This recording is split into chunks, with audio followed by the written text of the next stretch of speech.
Je m'appelle María Elvira Alvarez Jiménez. Je suis maîtresse de conférences à l'université de Cergy. Je suis historienne, spécialiste de l'histoire de l'Amérique latine et je suis chercheuse au laboratoire Agora.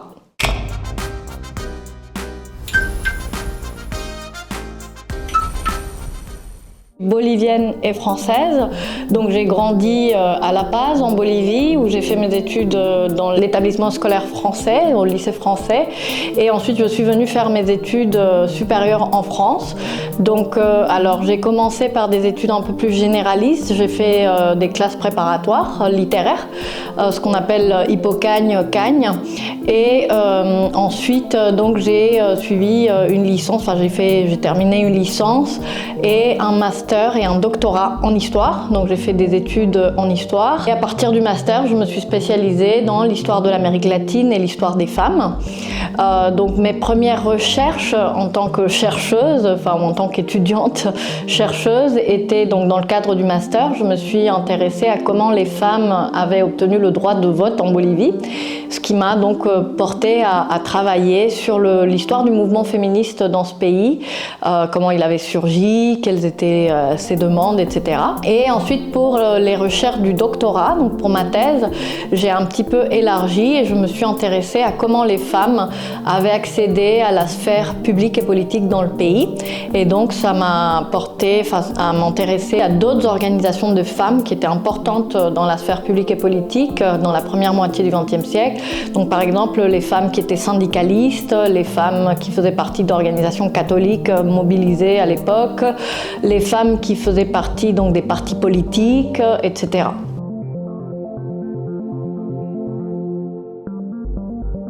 Je pense que le moment le plus marquant pour un chercheur ou une chercheuse, c'est le moment où on obtient un poste permanent.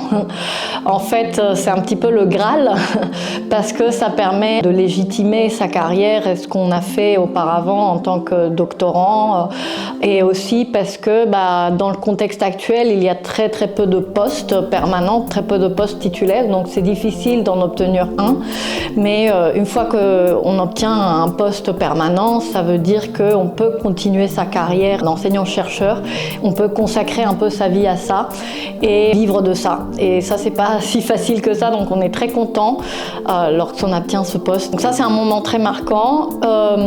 Et sinon, voilà, en tant que chercheuse et historienne, je pense que d'autres moments marquants, c'est quand on tournait aux archives, parce qu'en tant qu'historien, on travaille beaucoup aux archives et souvent on cherche des choses et quand on les trouve, on est très content, c'est assez marquant. Mais aussi parfois on trouve des choses inespérées, des choses qu'on n'était pas en train de chercher et qui vont venir faire évoluer notre recherche. Et donc ça c'est aussi marquant et c'est des petits moments eureka que l'on a en tant qu'historien et qui nous marquent et qui sont importants. C'est des moments de joie et je pense dans un métier qui est un peu un métier, enfin la recherche je pense c'est un métier passion. Je pense qu'il y a plein d'idées reçues sur la recherche, c'est pas un monde tellement connu. Déjà, je pense que la plupart des personnes s'imaginent les chercheurs dans des labos en train de faire des expérimentations, etc. Enfin, un peu comme les chercheurs en sciences dures, mais les chercheurs en sciences humaines et sociales, nous travaillons beaucoup en bibliothèque et aussi beaucoup pour les historiens aux archives en fait. Et donc, on fait de la recherche différemment, dans des espaces qui ne sont pas... On travaille dans des laboratoires, des centres de recherche qui s'appellent de laboratoires, mais voilà, notre quotidien ne se passe pas forcément là.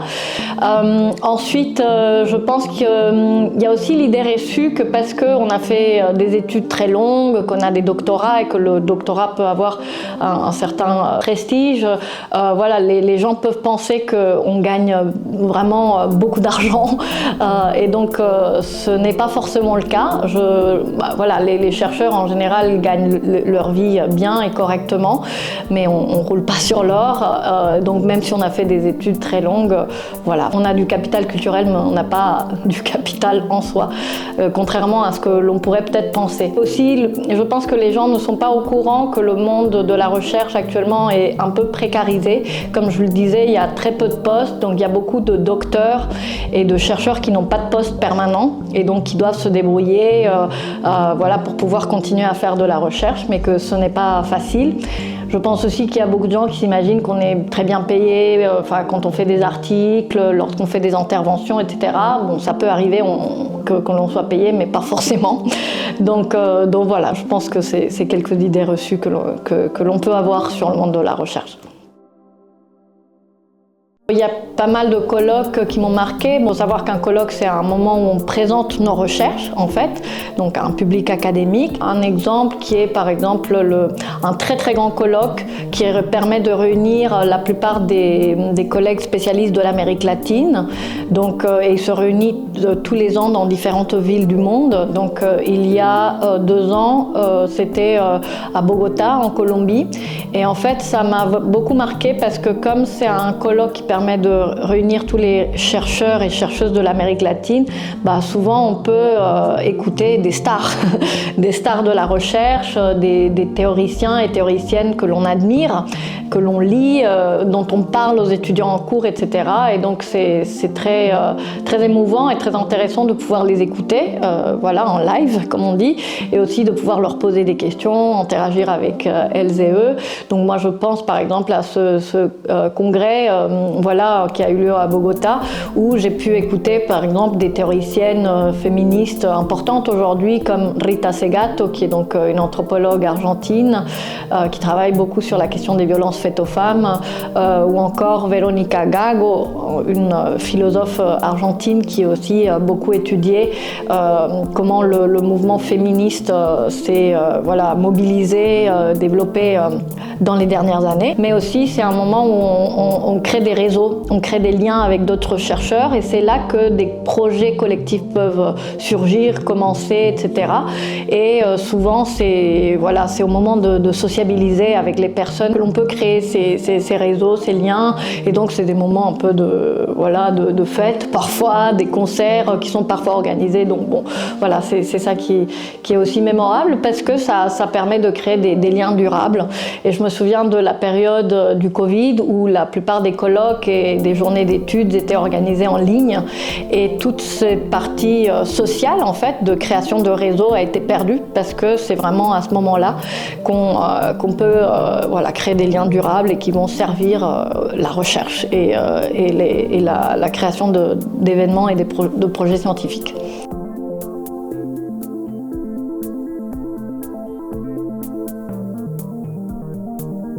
C'est compliqué, c'est difficile à prédire l'avenir, à prédire ce qui va se passer.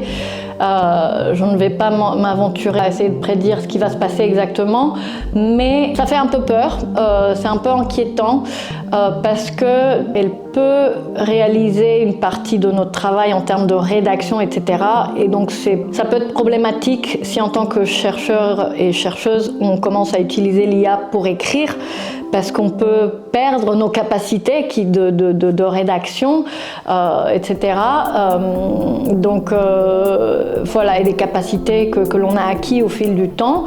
Après, je ne pense pas que l'IA va complètement nous remplacer, déjà parce il y a des études récentes qui montrent que des articles qui ont été soumis et faits par l'IA sont d'une qualité assez médiocre, en fait, et que du coup, la plupart des articles produits par l'IA ont été refusés dans les revues.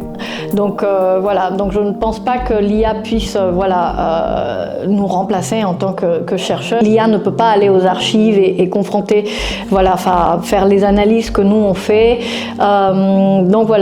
Ce que je trouve le plus inquiétant, donc c'est cette délégation qu'on peut avoir de certaines capacités cognitives, par exemple celle de rédiger.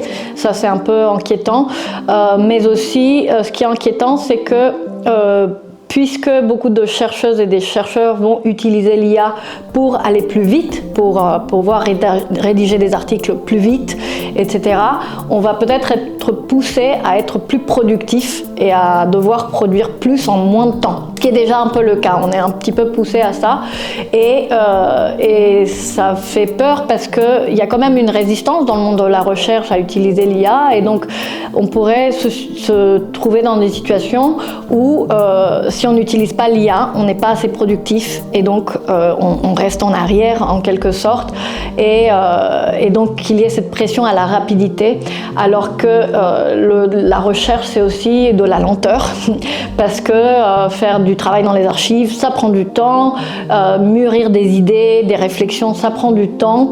Et donc voilà, j'ai peur que, pas tellement que l'IA nous remplace, je pense que ça sera difficile, mais qu'elle nous pousse à la rapidité, à une extrême rapidité qui pourrait être nuisible, voilà, à la lenteur que parfois on a besoin en tant que personne, voilà, qui réfléchissons sur le monde, sur la société, sur le passé et comment voilà, tout ça fonctionne.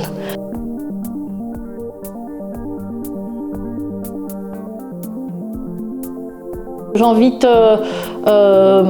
toutes les personnes à s'intéresser au monde de la recherche, à lire des chercheurs. C'est vrai que parfois les chercheurs et chercheuses, on peut paraître lointain pour le public, pour le grand public, mais il y a quand même beaucoup de travail de vulgarisation qui se font, des chercheurs et des chercheuses qui essayent de vulgariser leurs travaux et que ça ait un impact pour la société, voilà, et pour la construction de sociétés plus démocratiques, justes, égalitaires, etc. Donc pour mon cas, voilà, le fait de travailler sur l'histoire des femmes, c'est aussi une manière de contribuer à la question de l'égalité homme-femme. Donc que les femmes puissent connaître leur histoire, qu'est-ce qu'elles ont fait, qu'est-ce qu'elles ont réalisé, comment elles se sont investies dans le monde de la politique. Et je pense que dans le contexte actuel de montée de l'extrême droite et de montée du fascisme, où les droits des femmes et des minorités peuvent être remis en question, bah c'est important. Et donc c'est important ce que le monde de la recherche, le monde universitaire fait. Et c'est aussi, voilà, un monde justement parce qu'il permet de réfléchir au monde et changer le monde par les idées. C'est un monde qui est aussi sous attaque, en partie donc par voilà, les forces d'extrême droite, les forces voilà, du fascisme. Aux États-Unis, on le voit avec les attaques de Trump aux universités, etc.